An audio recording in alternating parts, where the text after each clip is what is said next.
আসসালামু আলাইকুম রহমতুল্লাহি বারাকাতু। আজকে চতুর্থ শ্রেণীর অধ্যায় 7 85 পৃষ্ঠার গুণিতক ও গুণনীয়ক চ্যাপ্টারের 2 নং প্রশ্নগুলোর সমাধান করব। তো নিচের সংখ্যার জোড়াগুলোর জন্য 3টি সাধারণ গুণিতক লিখে ছোট থেকে বড় ক্রমে সাজাও। অর্থাৎ যে দুইটা জোড়া থাকবে অর্থাৎ সেই সংখ্যাগুলোর গুণিতক বের করব। গুণিতক বের করে সেগুলোর সাধারণ গুণিতক লিখব। লেখার পরে ছোট থেকে বড় ক্রমে সাজাবো। লঘিষ্ঠ সাধারণ গুণিতকটির লসাগু লেখো। অর্থাৎ যে গুণিতকগুলো পাবো সেগুলো থেকে আবার লসাগু নির্ণয় করব। তো এখন 2 নংয়ের 3 নং প্রশ্নটি শুরু করতেছি। তো 3 নং প্রশ্নটিতে ছিল 3 আর 9, অর্থাৎ 3 আর 9 এর লসাগু গুণিতক বের করবো আগে। তো যেহেতু 3 এর গুণিতক বের করব প্রথমে, এজন্য লিখেছি 3 এর গুণিতকগুলো হলো। এখন 3 এর গুণিতকগুলো লিখব।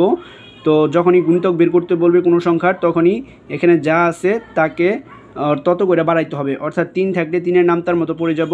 তো এখানে হবে হচ্ছে, তো 3 এর গুণিতকগুলো লিখেছি 3, 6, 9, 12, 15, 18, 21, 24, 27, 30। তো 30 পর্যন্ত লিখেছি। এখন হচ্ছে 9 এর গুণিতকগুলো হলো। এখন 9 এর গুণিতকগুলো লিখব। তো এখন 9 এর গুণিতকগুলো লিখেছি 9, 18, 27, 36, অর্থাৎ 9 করে বাড়ছে।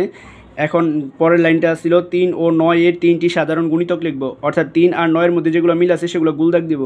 তো এখানে দেখুন 3 এর গুণিতকের মধ্যে 9 আছে, 9 এর গুণিতকে 9 আছে, তারপর হচ্ছে 3 এর গুণিতকে 18 আছে, আর 9 এর গুণিতকে 18 আছে, 3 এর গুণিতকে 27 মিল আছে, এবং হচ্ছে 9 এর গুণিতকে 27। অর্থাৎ এখানে 9, 18 আর 27 মিল আছে, আর কিছুই মিল নাই।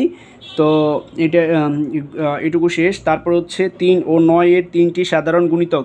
তো যেই 3টা সাধারণ গুণিতক অর্থাৎ মিল ছিল যেই 3টা সংখ্যা, সেই 3টা সংখ্যা লিখব। তো 9 মিল ছিল, 18 মিল ছিল, আরেকটা হচ্ছে 27 মিল ছিল। তো 3 ও 9 এর 3টি সাধারণ গুণিতক হচ্ছে 9, 18, 27। তারপর হচ্ছে 3 ও 9 এর 3টি সাধারণ গুণিতক লিখেছি। এখন হচ্ছে 3 ও 9 এর গুণিতকগুলোকে ছোট থেকে বড় ক্রমে সাজিয়ে পাই। এখানে দেখুন উপরে 3টা সাধারণ গুণিতক পাইছি, এটাকে ছোট থেকে বড় ক্রমে সাজাতে হবে, কিন্তু এখানে কিন্তু ছোট থেকে বড় ক্রমে সাজানো হয়ে আছে। তো আলাদা করে সাজানোর কোনো প্রয়োজন নাই, এখানে যা ছিল তাই এখানে লিখে দেব 9, 18, 27। তারপরে যেহেতু লসাগু বের করতে বলেছে, তো লিখেছি 3 ও 9 এর লসাগু। তো লসাগু হচ্ছে এই যে সাধারণ যে গুণিতক পাইছিলাম 3টা, এই 3টার মধ্যে যেইটা ছোটো সেটাই হচ্ছে 3 ও 9 লসাগু হবে। লসাগুর পূর্ণরূপ হচ্ছে লঘিষ্ঠ সাধারণ গুণিতক। অর্থাৎ সাধারণ গুণিতকের মধ্যে যেইটা হচ্ছে ছোটো, লঘিষ্ঠ মানে হচ্ছে ছোটো, যেটা ছোটো সেটাই হচ্ছে তা 3 ও 9 লসাগু হবে। তো 9, 18, 27 এর মধ্যে ছোটো হচ্ছে 9, তো 3 ও 9 লসাগু হবে 9। তো এটাই হচ্ছে 3 নং প্রশ্নটির সমাধান। এখন 4 নং প্রশ্নটির সমাধান করব। তো 4 নং প্রশ্নটি আছে 5 আর 8। তো 5 আর 8 এর গুণিতক বের করব। তো প্রথমে যেহেতু 5 এর গুণিতক বের করবে, এই জন্য লিখেছি 5 এর গুণিতকগুলো হলো। তো 5 এর গুণিতকগুলো লিখেছি 5, 10, 15, 20, 25, 30, 35, 40, 45, 50, 55, 60, 65, 70, 75, 80, 85, 90, 95, 100, 105, 110, 115, 120। তো 5 এর গুণিতক 120 লিখেছি। তো এটা আমি পরে আপনাদেরকে বলে দিচ্ছি কেন হচ্ছে 120 পর্যন্ত লিখেছি। তারপর হচ্ছে 8 এর গুণিতকগুলো হলো। এখন হচ্ছে 8 এর গুণিতক লিখব। তো এখন 8 এর গুণিতকগুলো হলো লিখেছি। তো 8 এর গুণিতকগুলো হচ্ছে 8, 16, 3, 8, 24, 4, 32, অর্থাৎ 8 করে আবার সে 8 এর গুণিতকে 5, 8, 40, 6, 8, 48, 17, 56, 8, 8, 64, 8, 9, 72, 8, 10, 80, 8, 11, 88, 8, 12, 96, 8, 13, 104, 8, 14, 112, 8, 15, 120। তো এখানে লেখার কারণ হচ্ছে 5 ও 8 এর 3টা সাধারণ গুণিতক বের করব। তো আমাদের 3টা সাধারণ গুণিতক বের করতে বলেছে। তো 5 ও 8 এর যে গুণিতকগুলো বের করেছি, এর মধ্যে 3টা সাধারণ গুণিতক অর্থাৎ মিল বের করতে হবে। তো এখানে দেখুন যে 5 আছে, কিন্তু এখানে কিন্তু 5 নাই। এখানে কিন্তু দেখুন 8, 16, 24, 32, 40 আছে, কিন্তু এখানে কিন্তু 16 নাই, 24 নাই, আছে হচ্ছে 40। তো এখানে 40 মিল আছে, এখানেও 40 আছে। তো 40, 40 গোল দাগ দিচ্ছি।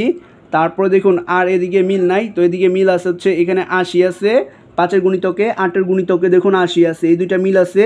তারপর হচ্ছে 5 এর গুণিতকে 120 আছে, আর 8 এর গুণিতকেও 120 আছে। শুধুমাত্র 3টা গুণিতক আমাদের বের করতে বলেছে সাধারণ গুণিতক, এই জন্য মিল রাখার জন্য আমরা 5 এর গুণিতক 120 পর্যন্ত নিয়েছি এবং 8 এর গুণিতকও 120 পর্যন্ত নিয়েছি। তাতে হচ্ছে 3টা সাধারণ গুণিতক পেয়ে যাব। তো 5 ও 8 এর 3টা সাধারণ গুণিতক যা পাইছি আমরা সেটা লিখব। একটা পাইছিলাম হচ্ছে 40, আরেকটা পাইছি হচ্ছে 80, আরেকটা হচ্ছে 120। তো 3টা সাধারণ গুণিতক পেয়েছি। তো তারপরে হচ্ছে 5 ও 8 এর গুণিতকগুলোকে ছোট থেকে বড় ক্রমে সাজিয়ে পাই। তো 5 ও 8 এর যে তিনটা সাধারণ গুণিতক পাইছি, এটা কিন্তু দেখুন ছোট থেকে বড় ক্রমে সাজানো আছে, যেমন 40, 80, 120। তো ছোট থেকে বড় ক্রমে আছে, তো এখন যা ছিল সেটা এখানে লিখে দেব। তো 40, 80, তারপর ছিল 120। তো লিখেছি। তারপর হচ্ছে 5 ও 8 এর লসাগু বের করব। লসাগুর পূর্ণ নাম হচ্ছে লঘিষ্ঠ সাধারণ গুণিতক, অর্থাৎ এই যে সাধারণ গুণিতক যে পেয়েছি এর মধ্য থেকে যেটা ছোট সেটাই হচ্ছে 5 ও 8 এর লসাগু। তো 40, 80, 120 এর মধ্যে থেকে ছোট হচ্ছে 40, তো আমরা 40 লিখব, কারণ লঘিষ্ঠ মানে হচ্ছে ছোট, অর্থাৎ 5 ও 8 এর লসাগু হচ্ছে 40। এটাই হচ্ছে 2 এর 4 নং প্রশ্নটির সমাধান। আশা করি ভিডিওটি বুঝতে পারছেন। যদি বুঝতে পারেন তাহলে চ্যানেলটিকে সাবস্ক্রাইব করে দিন।